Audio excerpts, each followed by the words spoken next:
Hello everyone, I'm Arunima from Knit or Knotter, and in this video I'm going to show you how to make a simple bunting using the Tunisian Full Stitch. We will take advantage of the nature of the stitch itself and make these triangles. It's very easy to increase using the Tunisian Full Stitch, and we'll end up making these triangles. And I have these tassels here which I'm going to use in my bunting. You'll also need a Tunisian crochet hook. I've used a much larger hook than that's recommended on the yarn. This is a 9mm hook which I've used with the Karen Simply Soft yarn, and you could use whatever size you want. You can see that it's curling slightly even with this size yarn, but blocking is going to take care of that. I haven't blocked it. I will do it after I've completed all of my triangles.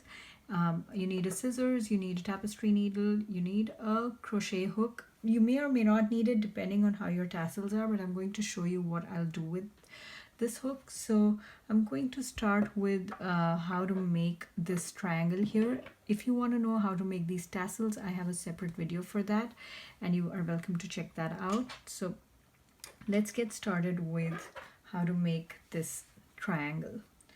So you start with a chain 2, starting with a slip knot, and then make chain 2, 1, 2, and then make a stitch in the second chain from the hook. So it'll be the foundation row. So I'm just going to make it in the one in that top loop. I usually go in the back loop, but it doesn't matter for this pattern. So I have these 2 loops on the hook, and I'm going to make my reverse pass just like I'd make it normally. I have a separate tutorial for how to make the foundation row and how to make the Tunisian Full Stitch if you are unaware of how to do that. So I'll add a link to those tutorials in the description below. So after making, so this is the foundation row with 2 stitches. It looks a little weird right now, but it'll take shape soon. So for the next row, I'm going to make this initial stitch really tight on the hook, hold it, and then insert my yarn in between the 2 stitches, yarn over, pull through, and then I'm going to make that edge stitch the last stitch, and I'm going to pick the 2 vertical bars in the end, and I'm going to yarn over and pull through. So the last one I'm going to make a little loose. That's because this is going to go in a V shape, so the stitches has to accommodate for that increase. So I'm going to make it a little loose, and you'll see how it works out. So just a little tug there, and yarn over, pull through, and make the reverse pass as a normal reverse pass. So this is after row 1. I'm going to keep going, and this is a repeat pattern. Just make a full stitch in every space in between 2 stitches of the row. So there's 1 space here and there's 1 space here. So with every row you're going to add 1 stitch. So again, make this a little tight here, and then 2 full stitches in this case.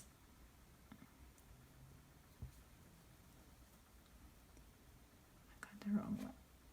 It's a little hard to see that space between stitches in the first few stitches, so just be careful.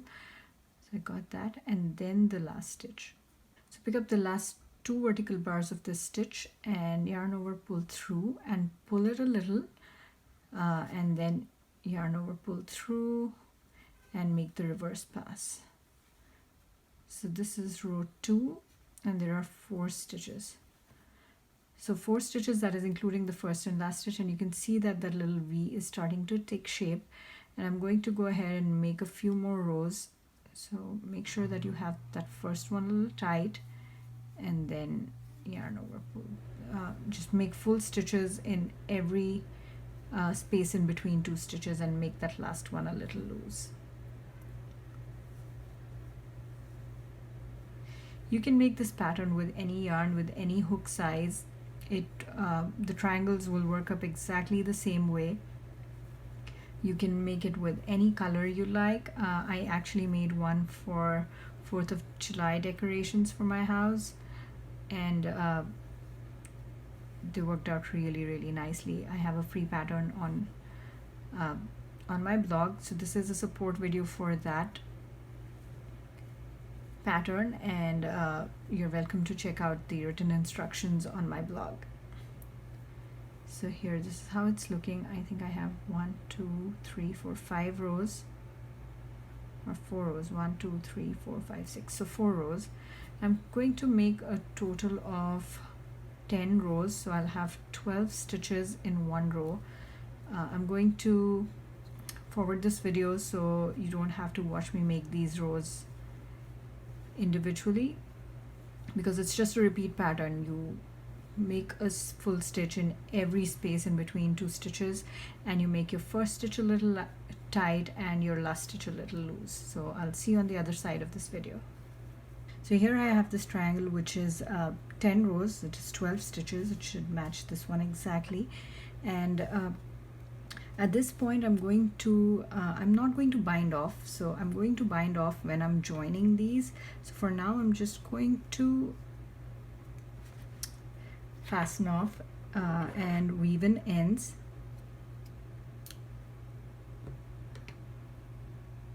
So I just threaded my needle, and I'm going to go in the back and weave in that end, not making it too tight.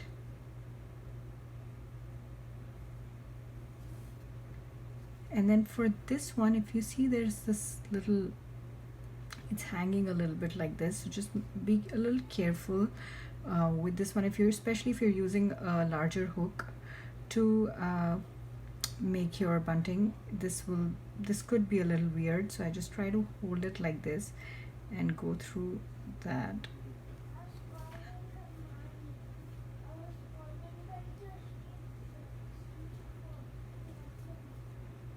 And there it is. So that made that nice V shape there, so I had to do a little bit of that to make sure that the shape is proper.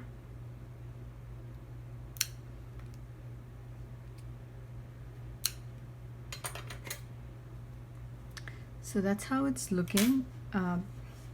It'll curl just a little bit, and it's fine. If you block this, it should take care of the curl. I'm going to block this after the video. So normally I would do it at this point before I join, but I'm just going to show you how to join these. So I'm going to, for my bunting, I'm going to add these tassels in between these triangles here. So you can make these tassels of whichever size you want, and these triangles also. For my 4th of July bunting, I have the triangles larger than the tassels, but for this I made my tassels larger. So I just wanted to show you what options you had. The one more thing that I have to do here is, so I don't want this yarn hanging out here, because I'm not going to really hang this tassel. I'm going to attach it from over here. So what I did is, I'm going to take my crochet hook, I'm going to insert it in here, and take one strand of yarn and just pull it through. I'm going to do it with the other one as well. So that makes a nice neat end over there. So here, my yarn is here. I'm going to cut these later. So I'm going to do it with all 3 tassels. So here it is. I pulled that extra yarn to the bottom for all 3 tassels, and I'm now going to attach these together. So I am going to start with a chain, so the same hook as what I used to make these. So I'll chain 5. I'm going to start with a chain 10. 3, 4, 5, 6, 7, 8, 9, 10, and at this point I'm going to take my first tassel. I'm going to insert my hook in over here. This is where I had tied this in the first place, and I'm going to make a single crochet. That's how it's looking. And then I'm going to chain 5. 1, 2, 3, 4, 5. I'm going to take this. I'm going to insert my hook here in that first stitch, in that first space. So here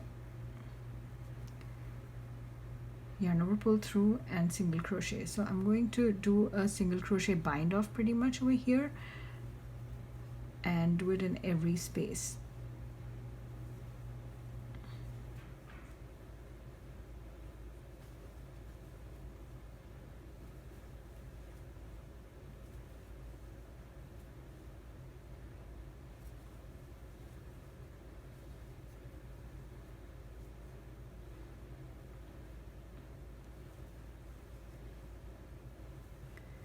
And then I'm going to chain 5, 1, 2, 3, 4, 5, and then take this tassel and insert my hook here, yarn over, pull through, and make a single crochet. And then 5 chains, 1, 2, 3, 4, 5, and again join here in that first space, and then yarn over, pull through, and make a single crochet and do a single crochet bind off. So that's the reason we didn't bind off when we were making these triangles, so it was easy to join them or make the bunting this way.